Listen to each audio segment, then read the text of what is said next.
All right, y'all, welcome to the Scott Horton Show.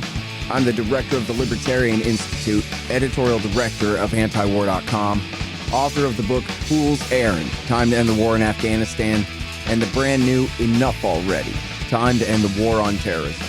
And I've recorded more than 5,500 interviews since 2003, almost all on foreign policy, and all available for you at scotthorton.org. You can sign up for the podcast feed there, and the full interview archive is also available at youtube.com/Scott Horton Show. All right, you guys, on the line again, I've got Lyle Goldstein. Now, he was at the Naval War College, but now he's at Defense Priorities, and he's a visiting professor at Brown University, and he writes all these articles all the time. You can find him in the National Interest, and here he is at defensenews.com. This one is called The New Indo-Pacific Strategy is Too Shallow. Then he's got this one, Remembering Nixon's Visit to China After Half a Century. A very important story to cover there. And, of course, we got to start, though, with the war in Ukraine. You called it on the show. I says to you, so you think Russia's going to invade Ukraine, huh? And you says, yes, I do believe so. And now here we are. And it's been about 4.5 weeks and 5 weeks. And a hell of a lot of people have been killed. I don't know the total number from the UN of civilian casualties lately. The last one I heard was more than 1,000. Certainly it's many times that. But I guess, what's your assessment of how the war is taking shape in, I guess, the East or in all of Ukraine right now? Mm-hmm. Well, as you said, Scott, I always thought that the estimates were for real. That there was a possibility that the war would go forward, and tragically it has. And I'm shattered like everybody who cares for that region of the world, and just as humans, we look at the destruction and say, did this have to happen? I mean, like everyone, I condemn the decision. I think you have to be, you have to be basically insane to start a war of any kind, and I think it's not ridiculous to say that Putin may have acted irrationally or on bad advice or, some combination of things. I think this is a disaster for Russia. That was predictable. It's obviously a disaster for Ukraine, but it's a disaster for the entire world, unquestionably. And I'm appalled, sickened, and terribly impacted myself by just the human costs here. So I'll admit I probably thought the Russians would fare better from a military point of view. They have still have an edge in firepower, which would have seemed to secure a victory. But credit to the Ukrainians who have fought very bravely to defend their home. So that I don't think anybody really predicted that so much, and it has been impressive, just as a human story.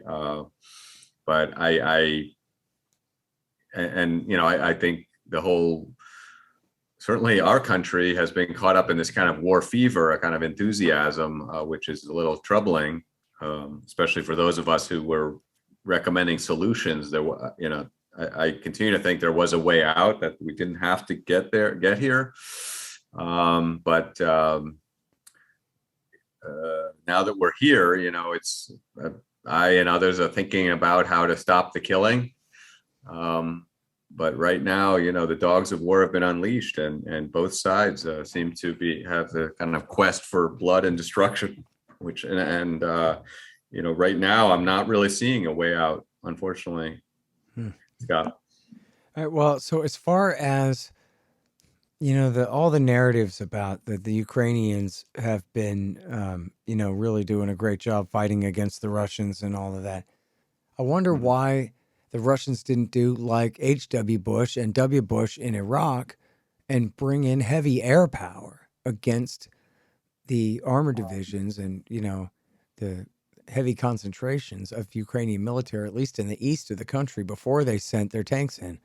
So it seems like they just, I mean, obviously I guess the most obvious answer is just be the public relations of all that footage of all those explosions kind of a thing. But this isn't much better than that, is it? And it seems like, or is Yeah, it that yeah. they were worried about anti-aircraft, that they couldn't call in their heavy bombers? They might have lost some.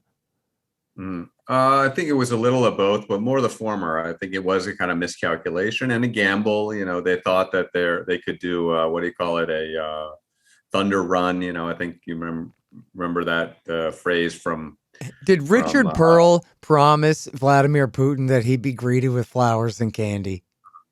Well, you laugh, but I just seen an article recently on Военное обозрение, and literally the title that's a military review in Russian, and the title of the article is, you know, why we were not greeted with flowers, basically, in Ukraine, and I mean, It's the at some point. violence. Yeah.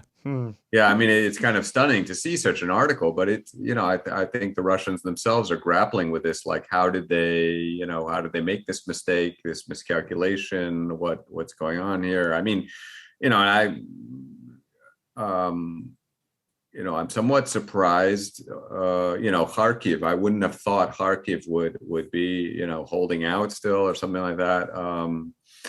So it is interesting. It certainly speaks to the fact that Ukrainian identity was more powerful. I think, I'm just speculating here, but I mean, part of it may have been that a lot of the Ukrainians who were inclined to be kind of more pro-Russian, that many of them did leave, and I think millions have left, over the past 20 years, have gone to Russia, basically. And I think that may be part of the explanation. In other words, like the Ukrainians who were pro-Russian are already in Russia, Yeah. And as far as I can tell, those people are very vocal in Russian political circles and in on the airwaves and so forth. And so they've been maybe beating the war drum, but also relying on some false assumptions about what Ukrainians thought.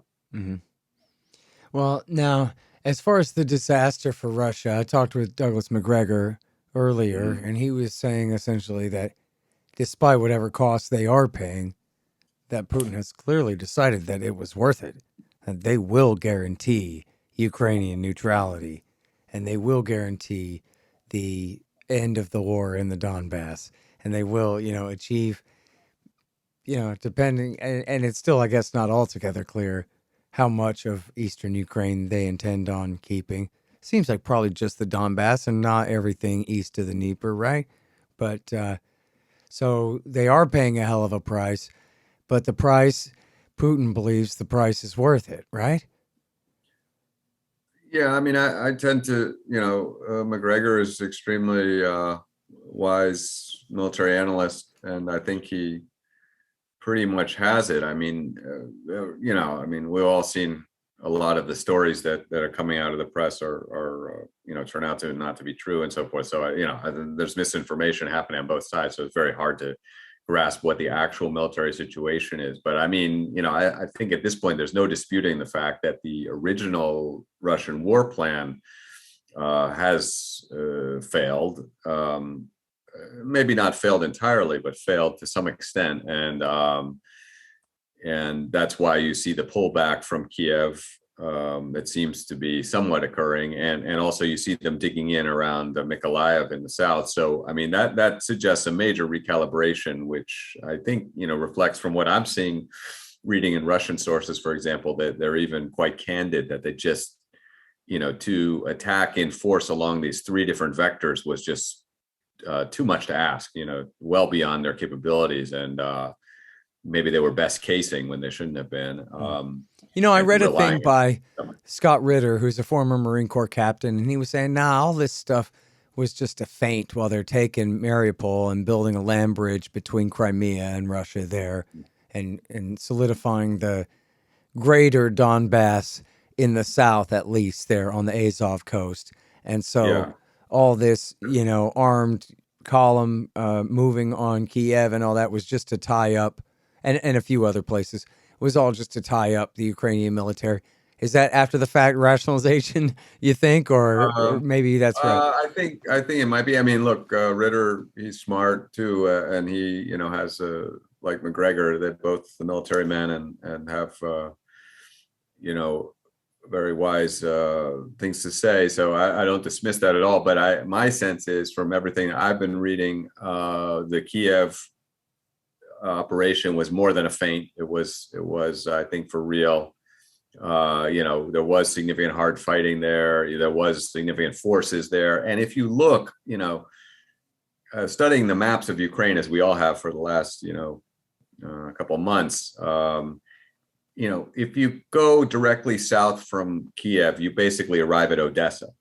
And it seemed to me quite obvious that's why they were pushing so hard from Kherson on to Mykolaiv, because they wanted to launch that Odessa operation. I think that's all been scrapped now as they realized it was just too ambitious. We can talk about Odessa, but it seems to me sea mines may have played a role in that. I think there's a lot of people angry probably in the Russian Black Sea Fleet, because I said this was our big chance to Well, it's do a hell of a something. prize, yeah. Right, a hell of a prize, and I think they were close to pulling the trigger, but for a variety of reasons they called it off. But one reason I think they called it off was because the war just hasn't been going well in the West. I East, you mean think to say, they're right? no, I mean in Oh, the in the West. West. I think things have been not going great in the East, but I think that they've more or less been making progress from what But I can tell in the East. in the West, you just mean a potential land invasion at beach invasion at Odessa or something like that, or you're talking about actual I'm Russian talking. armor west of the Dnieper River. Yeah, I'm talking about west of the Dnieper River. I'm talking about really near Kherson and Mykolaiv. There, I think there have been some setbacks, and there were, I think some setbacks around Kiev. So those I would call them maybe the northern prong and the southern prong. So if they had pulled this giant pincer, coming from Kiev south and from Mykolaiv or Odessa going north, and they had pulled off that giant pincer movement, now that would have been, they literally would have owned 70% of Ukraine and would have cut off big chunks of the Ukrainian army. But I think they fell short. That this is, again, I haven't seen any war plans or anything like that. This is just what I'm seeing on the maps and stuff. And now they're readjusting when they realize it's too ambitious, so they're going to readjust and try to work on Donbass, as you suggest. And maybe I agree with McGregor that this is probably a more feasible approach. Now, I do think it's hard for a military once you've kind of lost the initiative to get it back. So I mean that could be hard. And I don't, Donbass may seem like an easy operation, but what I'm seeing unfolding is kind of a bloody mess. So, I don't know that this is going to be it's certainly not going to be a beautiful, clean victory for Putin, whether he'll be able to get away from this and say, I did achieve my objectives, that is, I destroyed the Ukrainian military and I secured Donbass, and maybe I got the water for Crimea, because by the way, that is quite important to, I think, as a war objective. We'll see. We'll see. A lot will depend. I think it's not just the military situation, Scott. What I'm reading a lot is Russians are kind of scratching their head, going, "How? Okay, they have these captured areas. What do they do with them? Like, what do they become? Do they become these people's, the Lugansk Republic, or the Donetsk Republic, the Kharkiv Republic? I've seen even the Kherson Republic. I mean." And then, at some point in the future, they vote to become part of Russia or something. I mean, anyway, it's just, and I think a lot of what I'm trying to say is, and I've seen Russian analysts say this, is the problem is, the Russian invasion has created a humanitarian disaster across all these areas. So, I mean, I think a lot of Russians are worried that if this disaster gets even worse, right? Mariupol is an obvious example, but I mean, if it's the point where people are hungry, or they don't have a roof over their head, shelter, at that point, Russia looks even worse than an aggressor, but looks like that they can't put their house in order. So not even close. So I mean, the risks here are immense, and anytime you start a war, you're gambling very high stakes. And here it does seem like Russia made a huge error. Hmm. Now, so Kharkiv is in the far east, but in the north, sort of. It's a funny shaped country, but does that account officially as part of the Donbass region, typically, or not?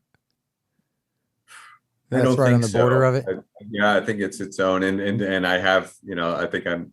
Did I say I have heard mention of a Kharkiv republic also. You know what Right. I'm saying? So like, is that what happens, that the Russians hive all these parts off, and they may do that, and somehow it might become, it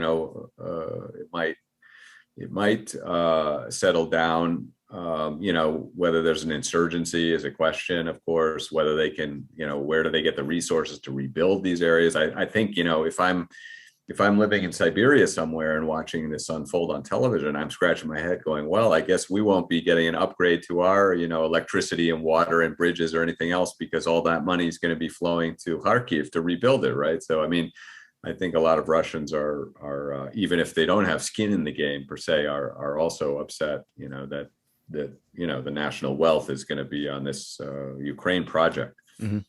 Well, so if you go back to 2014 after the coup and the war broke out there, my friend Eric Margulies, who it's funny because I can finish this sentence in so many different ways. He's an expert in this region of the world, particularly. I could say the same thing about Afghanistan and the Middle East and the Far East and every other thing. Um, but so he knew all about this. So he explained right away that, there are major reasons why Russia doesn't want the East, even though they could just take the Donbass, going back now to before this war a few years ago. Um, Yeah, that it's an incredibly poor place, and it's yeah, just a total net drain. And it'd be essentially like signing up and conquering a territory full of pensioners, and just a absolute net drain on the economy in and the treasury in Moscow, and how their industry is all old and decrepit in Soviet era, other than a couple of very fancy rocket and helicopter factories, I've come to understand. But otherwise, mostly their industry is old and decrepit and would need billions of dollars in reinvestment to get back up to speed to be competitive and this kind of thing. And it's just the whole thing was an albatross. It's something that, no, we don't want them. You keep them. In fact, I read a story where the claim was that Putin misunderstood Poroshenko. But the story that was the explanation for it. But the story, either way, it doesn't matter, because to me, the interesting part was Putin claimed to think that Poroshenko said, "Why don't you just take the Donbass? You can have it." And he said, "I don't want it. Are you crazy?" So, Mhm. so now their part of the story was Poroshenko never said that, but that's not what's interesting, right? What's interesting, well, it sort of is, but what's more interesting is that Putin was like, "Man, don't give me the Donbass. I don't want it." They tried to join in 2014. He told them no, right? Yeah. I think that's right. I mean, I'm not an expert on 2014, but my read on it is they were kind of waving Russian flags and hoping very much that they would be allowed to join the Russian Federation. And I think that echoed across the years. And not that I'm any better at getting into Putin's head than anybody else, but I mean, I have to wonder if that memory of that moment where he refused them basically, and made them stay outside, in sort of purgatory, that created this kind of guilty sense where that he had to correct that by as it were saving them in this circumstance. I think possibly that's there, but everything, yeah, I agree with everything you just said. That is it's known as a kind of backward area of very poor people, and yeah, most of the young people have already left, and so what do they get for all this effort? I mean, it is questionable, I think. I mean, well, I expect, Putin will say he got the water, and that is the canal that gets water to Crimea. I've always flagged the water issue as very important. I think people don't realize how important it is. And makes me wonder, what if Zelensky had, a year ago said, okay, we'll give you your water, please don't invade us. One of those, I guess there's just a how to put it, a history we'll never know. But so the water, the land bridge across, of course, from Crimea to the rest of Russia, I think.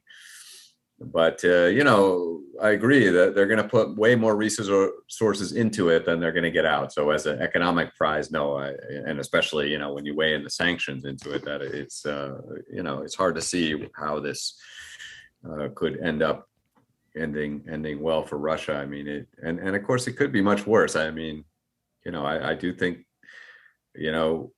following the Russian press as I do, I'm definitely, I think press freedoms there have pretty much gone out the window, and the kind of, I'm continue to watch Russian TV and so forth. And it's just, the kind of vitriolic, anti-Western tirades there are it's I guess it's back to the 1950s or something, really dark.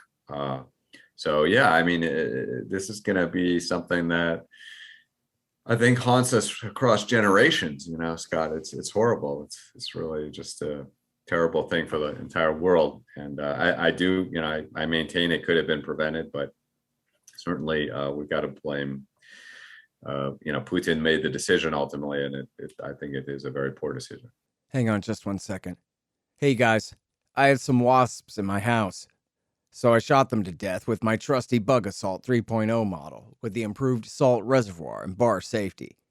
I don't have a deal with them, but the show does earn a kickback every time you get a Bug Assault or anything else you buy from Amazon.com by way of the link in the right-hand margin on the front page at scotthorton.org. So keep that in mind. And don't worry about the mess. Your wife will clean it up. Green Mill Supercritical is the award-winning leader in cannabis oil extraction. Their machines are absolute top of the line. They simply work better and accomplish more for less than any competitor in the world. We are talking anywhere from a couple of $100,000 for the base model and up. So this is for serious business people here. But the price, as they say, will be worth it.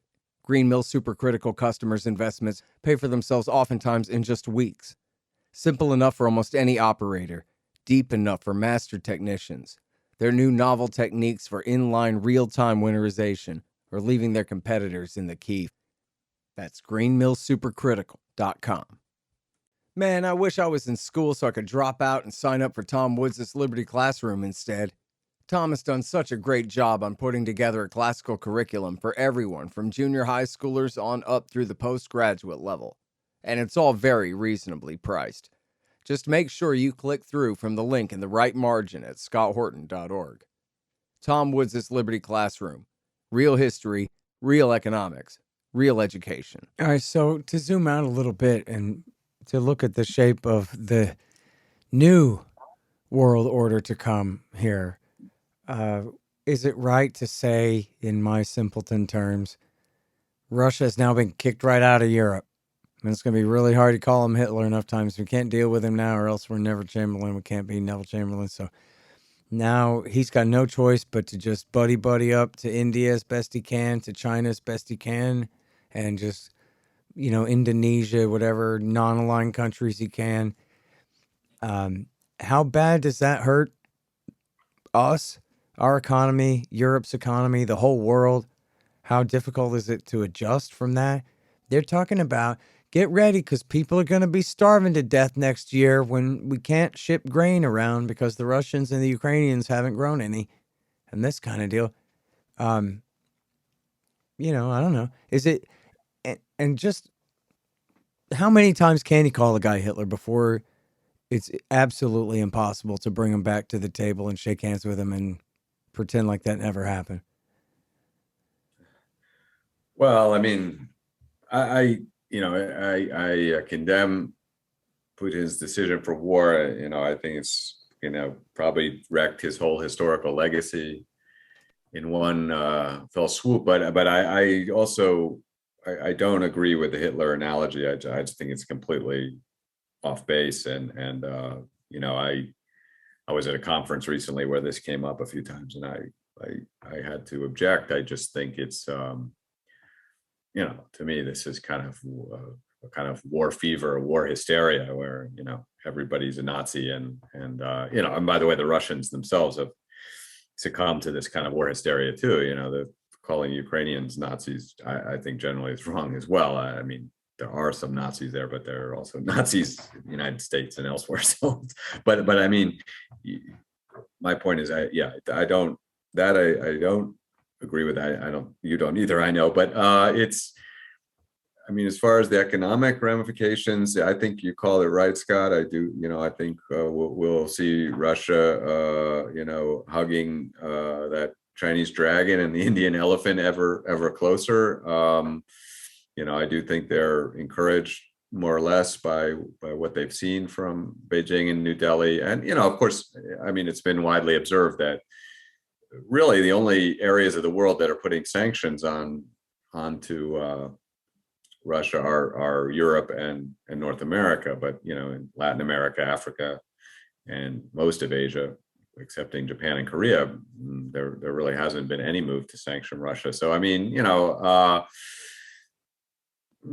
this will do a lot of damage to the Russian economy for sure, but it will also, I do think they will adapt, and I have to believe that they thought about this in some respect. And, there are even some Russians, I think, who will say, this is what we had to do anyway, had to wean ourselves off Europe. And it's, they wanted a separation maybe from European culture anyway. And they see themselves as more Asian and want to orient, Russia actually really for the last decade has in theory been on a kind of pivot to Asia anyway, right? Which explains partly why Putin has a good relationship with both Modi and Xi as well. So, I mean, you could argue this has been a process underway for some time, but now it will be, fully accelerated as the ties with Europe are just in, total free fall. But I mean, there will be huge costs undoubtedly. And I think as for us, I mean, as Americans, we have to wonder about that. I mean, I do, some people are benefiting, right? I think you're in Texas, right? I think in Texas, they probably like these high energy prices and, or to some degree anyway, I know some Texans do. And then, grain prices also, some Americans will benefit. Although as a whole, yeah, we're all, I think the shocks to the world economy are severe. And I think we'll be lucky if we escape from this without a major recession. That may definitely be in the cards. I mean, I'll be interested to see how what happens to the German economy, and is the Russian economy just completely going to collapse? The question's out there. I haven't seen much sign of it so far.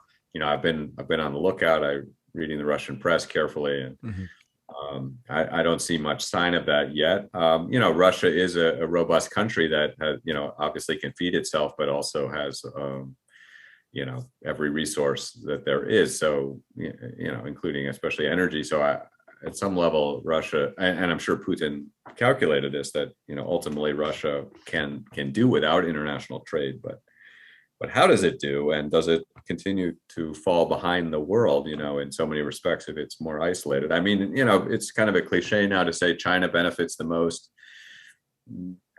I'm not completely on that train, but you could see some ways in which China could benefit, though, from this. Yeah. Well, I'll get to that in one second, because I did want to ask you that, but I wanted to remark here that it was really something to hear this gruff old Army colonel on this show just a little while ago talking about, we've got to get those seeds planted. It's the early spring right now. We have to have a ceasefire so the farmers can farm, or people are going to starve. Because it's not just about whether Ukraine can feed themselves or Russia can feed themselves, but it's whether they can feed a third of the world. Yeah, he's spot on there. He's exactly right. I don't think we've begun to grapple with that question of, now the U.S. and Canada are big grain producers as well. So I hope we can step up. But I mean, you're right. I just don't think we can close to meet the kind of demand. So and yeah, I mean, this has overthrown governments in the Middle East and Africa and so forth too. If the price of In recent memory, yeah. yeah, very recently, right? So yeah, it could create horrible suffering across the whole world. I totally agree with Hmm. that, and I'm also, I don't know if I want to go there, but I certainly agree that it sounds like with McGregor that we need to pursue an immediate ceasefire. And I'm kind of shocked and dismayed that the Biden administration doesn't seem to be at all interested in that. Mhm. Well, You this know, gets into the one major issue I wanted to discuss with you before we switch to the Chinese aspect here. sure. So, if you want to, you can consider everything I'm about to say a bunch of kooky stuff, and I'm just asking you to sign on to it, and you can decline to, no problem. But I read in the New York Times, Admiral Stavridis, who would have been the Secretary of Defense under Hillary Clinton, saying in December that, oh, yeah, trust me, plan A is we're trying to get Putin to not invade. And by that, he did not mean we're engaging in honest diplomacy. What he meant was Biden was willing to threaten Putin that you better not do it. But as we know, he wasn't really willing to engage in honest diplomacy to try to prevent the war. Very hard. But they assured the New York Times, all the different sources, and including Admiral Stavridis, that, yeah. Plan A is we want Putin to not invade. But if he does, boy, we got this brilliant genius plan. We're going to arm up an insurgency and bleed them and bog them down and try to replicate what we did in Afghanistan and in Syria. To think that they'd brag about what they did in Afghanistan and Syria with those dirty wars. In the 80s, they're talking about Afghanistan. Never you mind the last 30 years over there or any of that part of the story. And the same thing for Syria. Never mind what happened with their intervention in Syria and the caliphate and the rest of that. But just, he says in there, and they keep saying this, it keeps coming up. We don't know anything about defeating insurgencies. We admit that. But we sure know how to back them. And this is what we want to do. And there's, Joe Loria at Consortium News had this article full of quotes of these guys saying the purpose of the sanctions and the purpose of the war is to prolong the war, to bleed Russia, to weaken Putin and bring down his regime. So the only crazy part, all that's on the record. Hell, the Prime Minister of Britain said the same thing about the sanctions there. Seems like the only question is, well, I'll add this. The Times said, well, see, they're carefully calibrating the amount of weapons that they're pouring into Ukraine. This is December 21. They're carefully calibrating the amount of weapons that they're pouring in to deter Russia without provoking them into going ahead and invading. So, obviously, the innocent answer is, hey, plan A was don't invade. And they were carefully calibrating the weapons to deter Russia. But then, unfortunately, that sadly failed, so they had to turn to plan B. A slightly more cynical take would be that they wanted this war to happen. And think about what you just described about the new shape of the world economy and the liberal rules-based world order and all these things. The Nord Stream pipeline is canceled, and Germany's budding relationship with Russia is canceled. And if we can't split China and Russia against each other, well, we can isolate them from Europe and from the rest of our friends in Asia, or try to, and these kinds of things. And we can replicate Afghanistan and bleed the Russians. And, Hillary Clinton also, Stavridis' student on this, clearly, went on MSNBC and blabbed and blabbed and blabbed, just like I sound right now, talking about this is what we're going to do, and it's going to work so great. And so I wonder whether you think that maybe that actually plan A, or maybe just plan A and a half rather than plan B, was to provoke this war. I mean, after the buildup started at the beginning of November, then they announced this new strategic partnership document agreement where they reaffirmed support for Kiev's sovereignty over Crimea and 100 other things. And again, refused to put in writing that we won't bring Ukraine into NATO, and all these easy answers that they could have solved. As you were saying, you didn't say in particular, but we could have negotiated our way out of this before it happened. Maybe they very clearly and deliberately did not negotiate their way out of this for a reason. So what do you think about that? Well, there's a lot there. And at some level, I guess it's just water under the bridge. And I mean, this is one reason I can't sleep, because I know that this tragedy didn't have to happen, and if you know the details. I mean, I put out there in January 19, I published a peace proposal for Donbass. And I said, I said in that piece, I said the future of Europe hangs in the balance. Are we just gonna let this devolve into a catastrophic war? Or are we going to try to make peace? And, this was after the first Zelensky Putin face-to-face meeting in the Normandy format. And everybody was very disillusioned. And I said, don't be disillusioned, get back together and get at it and make peace. We can do this. Zelensky was elected on a peace platform, so with the overwhelming support. So just help it happen. So anyway, I Is it just that you don't want to call me crazy, or you don't want to admit how crazy it all is? It's definitely crazy, but I will say though, I just don't think that I don't first of all, I'll say it again, Putin is the most culpable here. He No made the question about decision. that. No question about that. And I don't, even if they're jerking his chain, that doesn't forgive his behavior. I'm not saying that. Right. Okay. I know you're not, and nobody really could. So the U.S. What the U.S. I don't think American leaders wanted this war. I just don't. Maybe I'm too, I'm naive or something. But to me, they're just kind of negligent. They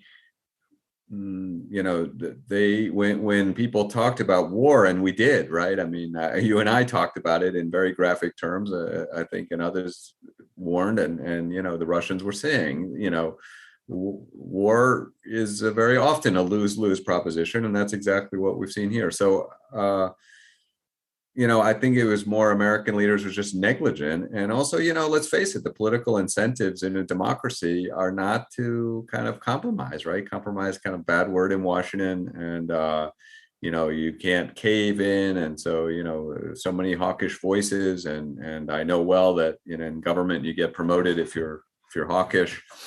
And that's, we all know the American press likes, particularly favors hawkish voices. So, I mean, all it was all stand up against Putin and so forth. Well, now we're paying the consequence. So, I mean, I agree that there were so many off ramps that were so obvious. The neutrality issue is more than obvious. I can't imagine how it could be any more obvious. I remember I had some arguments with people publicly about, Finlandization, and people try to explain to me why that Finland is not a good example. And I shrugged my shoulders and said, Finland seems like a really nice place to me, Yep. One of the highest standard of living in the world, and, the happiest place on earth, I think, or one of them, so what's wrong with that? Let's talk about Finland more. And then I also brought up the water issue a lot. And I was thinking, why shouldn't, why can't Kiev just open up the taps and allow the water to flow into Crimea? I guess that would be against their pride. But I mean, again, how many more Ukrainians would be alive today if the Russian army hadn't had to crash across the border to get that water? So, I mean, it's horribly sad. I don't think American leaders are so, like, how to put it, they couldn't have figured this out, and somehow it all seems to, as you point out, a lot of it has benefited the United States in terms of, Europe is coming together. There's the end of Nord Stream, and so forth. So a lot, America somehow is going to benefit, selling a lot of arms. Obviously, I think the Germans are now going to buy huge numbers of F-35s and things that we couldn't have even imagined 2 months ago are coming true. And it does, I do think it does somehow benefit the United States in some respects. By the way, I think it's worth pointing out, though, there are some major benefits for U.S. national security somehow, despite the human cost. One is we've seen that Russia is considerably weaker than we thought, right? I mean, its military, well, they may not be, they're certainly not 10 feet tall, and they're not 2 feet tall, but they're unquestionably their power is reduced, and I mean, I think this means we don't want to overreact to this kind of threat. And the other thing is, I'm happy to see the Europeans are stepping up a bit, and that's probably to the good. I mean, I think if the Europeans had taken the lead in this Ukraine crisis and in their own security, they would have probably solved this without war. They would have probably made the compromises that were necessary, because it's their backyard and they don't want to see it explode. So these are, I think, some kind of positive developments, even in as we look at a very dark future generally. And by the way, we haven't talked about the nuclear issue, which is what I wrote that article about. I don't know if you're going to come to that, but I Go right continue ahead. to be I'm very concerned about nuclear escalation. I think I was just listening to Ted Postel, MIT professor. I don't know if you ever talked to him, but I know him very well. Go ahead. I Yeah, know what okay, you're going to yeah. say, and I want to hear it. Yeah, Postel said that this was more dangerous than the Cuban Missile Crisis. And that's shocking, because I know he knows all about that. I know about that too. But I mean, in some respects, it is, I have to admit, it is in some respects more dangerous, because we're talking about the very fabric of the Russian state being threatened. Threatened how? Well, if the Russian military suffers a catastrophic loss and it looks like the road is open to Moscow, I have no doubt in my mind that Russia would resort to the use of nuclear weapons, tactical probably, but this is extremely troubling, and something I certainly, well, actually, there's a report I can send it to you. We actually did talk about this at Naval War College I remember it, I think it was in 2018 or 2019. Unclassified discussions that are public. The results are published online, and we discussed, what we said is very, very, very unlikely that Russia would resort to nuclear weapons unless, and then we put in one caveat, unless the regime was threatened by a defeat on the battlefield, and that may be unfolding. Yeah, I hope not. I mean, I hope it doesn't. Obviously, that doesn't come to that. But I'm very concerned. In the nuclear era, you cannot hope for the total defeat of your adversary, because that circumstance you see is when you see the mushroom clouds. yeah. Well, I think people think there's just this, as they call it, this taboo, but they just think it's magic, that it's just never going to happen. It hasn't happened in 80 years, so it ain't going to happen now. So what's your problem? Yeah, and I mean, there are voices calling for escalation. They say, let's call Putin's bluff. He's not really serious. I disagree with that. I think that in the worst circumstances, if unfolding in Ukraine, he would resort to use of tactical nuclear weapons. And who knows where that would stop. I don't know. And look, forgive me, because this is childish and stupid, but this is the way all these things are discussed all the time. Everything is Hitler. Everything is Munich. Everything is appeasement or strength. And the lesson of World War II is you never appease anybody. You always just kill them, because there is no appeasement, because that's what happened that one time. And so when you're talking about give them an easement to Danzig, they're saying you can never give them an easement to Danzig, no matter what, Yeah, I mean, one thing I just always try to make clear to people is that, nuclear weapons did not exist in 1938 or, 1941. Had they existed, it would be a very different world, but they didn't exist. And, I still don't think that you can equate Putin and Hitler. Not at all. I mean, there's just very little evidence to suggest that. But I mean, even if you did think that, you'd still have to reckon with the idea of nuclear deterrence, and the fact that the idea of trying to reach for kind of regime change or some kind of destruction of the Russian state as we know it will absolutely result in the end of the planet. I don't have any doubt in my mind. Yeah, they really think that they can do some kind of coup in Russia now without H-bombs getting broken out and used. Yeah, I mean, I'm quite fearful of a civil war in Russia. There have been plenty of sort of civil wars or quasi-civil wars in Russian history. It could well happen again, especially if, as has been rumored that the army is somewhat fractured. And, I don't doubt that some elements in the Russian army are very disenchanted. After all, the plan has, the war has not gone according to plan, I don't think. And, what does a Russian civil war in 2022 look like? Well, does it involve nuclear weapons? I sure hope not. This is a very, very frightening proposition. I don't think that's in the U.S. interest at all. Yeah, got that right. All right. Well, listen, I'll let you go and have a good rest of your afternoon. I sure have had a great time talking to you as always, Lyle. Appreciate your time. Okay, Scott. Well, we didn't get to chat about China, but we'll put that aside for next time. Okay. Yeah. Well, you know what? Let me ask you just real quick, because I thought this was funny. I was waiting to be a guest on Fox News, and I saw on the show before that when I was on, the guy says, this whole Russian war in Ukraine is a Chinese plot. And it was she that put Putin up to this because this takes American pressure off of him and this and that. Now, obviously, he's kind of projecting his own Republican anti-Chinese priorities there. But at the same time, isn't it true that Putin kind of went and talked with Xi and said, you got my back on this, right, before he launched this attack? Well, Xi and Putin are bros going back a long time. This just didn't start, last year. Right. For 2 decades, they've roughly been getting to know each other and really have been supporting each other. So, I mean, people say, well, Xi has been snookered by Putin. I don't think that's true at all.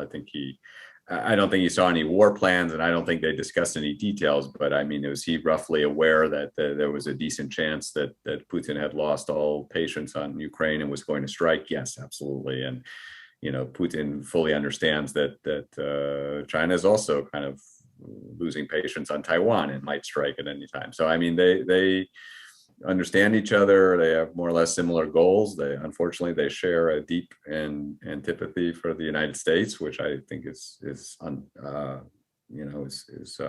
very unfortunate and not necessary and quite avoidable. But that's where we are. And so no, I don't think it's fair to say this was a Chinese plot. But I also think China has thought about this a lot and will be very deliberate. They will, of course, in the Chinese way, they will sort of try to maximize benefits and minimize losses. I mean, like any country, but they're pretty good at that. But I will say that my bottom line here is that China will not abandon Russia. They just have too much at stake. For them, Russia is the relationship is too important to fail. They can't allow Russia to fail. They need Russia in many respects, not just resources, but they need Russia to have their back. Like, if it does come to war over Taiwan and so forth. So I think in the end, they will sympathize with and even help Russia to a considerable degree. All right. Well, thank you again, Lyle. Really appreciate your time on the show, man. Okay, Scott. Love what you do. Keep it up. All right, you guys. That is Lyle Goldstein. He's at Defense Priorities, and now he's a visiting professor at Brown University. So go sign up for that. The Scott Horton Show, Anti-War Radio, can be heard on KPFK 90.7 FM in LA, APSradio.com, antiwar.com, scotthorton.org, and libertarianinstitute.org.